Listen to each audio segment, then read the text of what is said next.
భోజరాజు తన పరివారంతో మొదటి ప్రతిమైన వినోదరంజిత చెప్పబోయే వృత్తాంతాన్ని వినడానికి ఆసక్తి కలిగి ఉన్నాడు.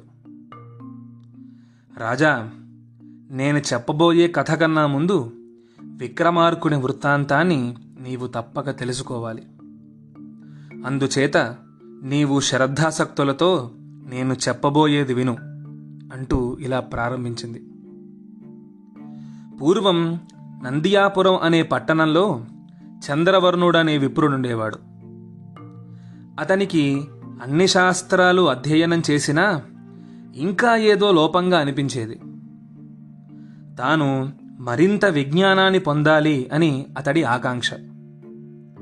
తనకి తగిన గురువు ఎక్కడున్నాడా అని అన్వేషిస్తూ దేశాంతరాలు తిరుగుతూ ఒక సాయంత్రం వేళ బాగా అలసిపోయి ఏటిగట్టున ఉన్న రావి చెట్టు కింద విశ్రమించి తనకు తగిన గురువు దొరకలేదు అని విచారిస్తూ ఉన్నాడు. ఆ వృక్షంపైనే ఒక బ్రహ్మరాక్షసుడు ఎన్నో సంవత్సరాలుగా తపస్సు చేసుకుంటూ ఉన్నాడు. ఆ బ్రహ్మరాక్షసుడు చెట్టుపై నుండి దిగి చంద్రవర్ణుణ్ణి చూసి, ఓయి, నీవెవ్వడవు? నీ ఊరేది? నీవిక్కడేం చేస్తున్నావు? దాచకుండా నీ వృత్తాంతమంతా నాకు వివరంగా చెప్పు అన్నాడు. చంద్రవర్ణుడు రాక్షసుడితో, అయ్యా, నన్ను చంద్రవర్ణుడు అని పిలుస్తారు. మా నివాస స్థలం నందియాపురం. నేను విద్యాపేక్షతో గురువుని వెతుకుతూ దేశాంతరాలు తిరిగి ఇలా వచ్చాను అని సమాధానం చెప్పాడు. చంద్రవర్ణుడి వృత్తాంతాన్ని విన్న బ్రహ్మరాక్షసుడు, చంద్రవర్ణ, నీకు సర్వ విద్యలు నేను బోధిస్తాను రమ్ము అని సమీపంలో ఉన్న అరణ్యానికి తీసుకువెళ్ళాడు. ఆ బ్రహ్మరాక్షసుడు చంద్రవర్ణుడికి నిద్రాహారాలు దరిచేరకుండా ఒక మంత్రాన్ని ఉపదేశించాడు. ఆ మంత్ర సహాయంతో చంద్రవర్ణుడు 6 నెలలలో సమస్త విద్యలు బ్రహ్మరాక్షసుడి దగ్గర అభ్యసించాడు. చంద్రవర్ణ, నీవు సకల విద్యలలో ఆరితేరావు. ఇక నీ వెళ్ళవచ్చు. ముందు కాలంలో నీకంతా శుభాలే జరుగుతాయి అని చెప్పగానే చంద్రవర్ణుడు ఆనందంతో గురువుగారి పాదాలకు ప్రణామం చేశాడు. అంతే, ఆ రాక్షసుడు రాక్షసత్వాన్ని విడిచి విప్రుడిగా మారిపోయాడు. చంద్రవర్ణుడు ఆశ్చర్యపోగా బ్రహ్మరాక్షసుడు, చంద్రవర్ణ, నీ వంటి వాడికి నాకు తెలిసిన విద్యలన్నీ నేర్పిన పుణ్యఫలం నన్ను ఈ రూపంలో అనుగ్రహించింది అని తన కోసం వచ్చిన బ్రహ్మరథాన్ని ఎక్కి అతడు బ్రహ్మలోకానికి వెళ్ళిపోయాడు. బ్రహ్మరాక్షసుడు అదృశ్యం కాగానే చంద్రవర్ణుడు అరణ్యం నుండి బయలుదేరి కన్యకాపురం అనే నగరాన్ని చేరుకున్నాడు.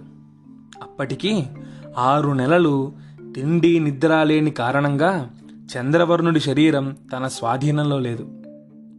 నిద్రించటానికి చోటు కోసం వెతుకుతూ తెలియకుండా వేశ్యవాడలో ప్రవేశించి ఒక ఇంటి అరుగు మీద నిద్రపోయాడు.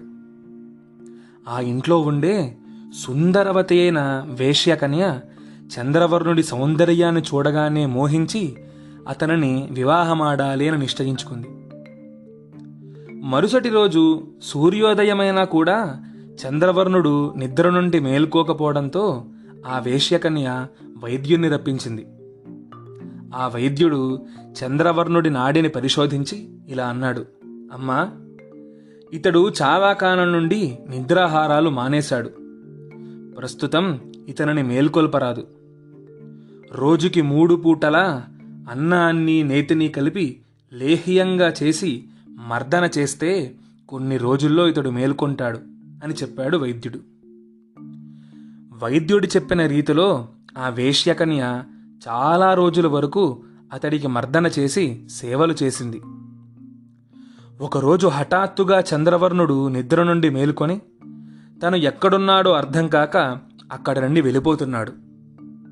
అప్పుడు ఆ వేశ్యకన్య ఆపి, బ్రాహ్మణోత్తమ, మీ సహచర్యాన్నే కోరి మీకు సర్వోపచారాలు చేసి కంటికి రెప్పలా చూసుకున్నాను. నన్ను పరిత్యజించడం మీకు అన్యాయం కాదా? నన్ను అనుగ్రహించండి అని వేడుకొంది. అప్పుడు చంద్రవర్ణుడు, అమ్మా, నేను బ్రాహ్మణుడను, నీవు వేశ్యవి. లోకమున మన వివాహం న్యాయసమ్మతం కాదు కదా అని నిరాకరించాడు. ఆ వేశ్యకన్య చంద్రవర్ణుణ్ణి చాలా విధాలుగా వేడుకుంది. కానీ చంద్రవర్ణుడు అంగీకరించలేదు. ఈ సంగతి ఆ ఊరిని ఏలే రాజైన శుద్ధవర్మకు తెలియగా ఆ రాజు భటులను పంపి వారిని రాజ్యసభకు రప్పించాడు. చంద్రవర్ణుడు, ఆ వేశ్యకన్య ఇరువురు తమ తమ వృత్తాంతాలను రాజుగారికి విన్నవించారు. రాజుగారు అంతా విని ఇలా అన్నారు: బ్రాహ్మణోత్తమ, నా మాటలను ఆలకించండి. మీరన్న దాంట్లో ఎంత సత్యమున్నదో అలాగే ఆమె కోరికలో కూడా అంతే నిజాయితీ ఉన్నది. బ్రాహ్మణుడు స్వజాతి కన్యనుగాక ఇతర వర్ణముల కన్యలను వివాహమాడాలంటే బ్రాహ్మణ, క్షత్రియ, వైశ్య, శూద్ర వర్ణముల కన్యలను ఏకకాలమున పరిణయమాడవచ్చును. అది కూడా శాస్త్రసమ్మతమే. వలచిన స్త్రీని పరిత్యజించుట తగదయ్యా. కావున శాస్త్రరీత్యా మా రాజ్య పురోహితుడి కుమార్తెయగు కళ్యాణిని, మా కుమార్తెయైన చిత్రరేఖను, మా భాండాగారాధీశ్వరుడైన సోమశేఖర శెట్టి కుమార్తె కోమలాంగిని, ఈ వేశ్యకన్యను పరిణయమాడు అని పలికాడు. చంద్రవర్ణుడు రాజు పలుకులను అంగీకరించి ఆ 4 వర్ణముల కన్యలను వివాహమాడాడు. కొంతకాలానికి ఆ 4 భార్యలు గర్భవతులై ఒక సుముహూర్తమున 4 పుత్రులకు జన్మలిచ్చారు. వారిలో బ్రాహ్మణ కన్యకు పుట్టిన కుమారుడికి పల్లవర్షి అని, క్షత్రియ కన్యకు పుట్టిన కుమారుడికి విక్రమాదిత్యుడు అని, వైశ్య కన్యకు పుట్టిన కుమారుడికి భట్టి అని, వేశ్య కన్యకు పుట్టిన కుమారుడికి భర్తృహరి అని నామకరణం చేశారు. ఇంతలో శుద్ధవర్మకి అంత్యకాలం సమీపించింది.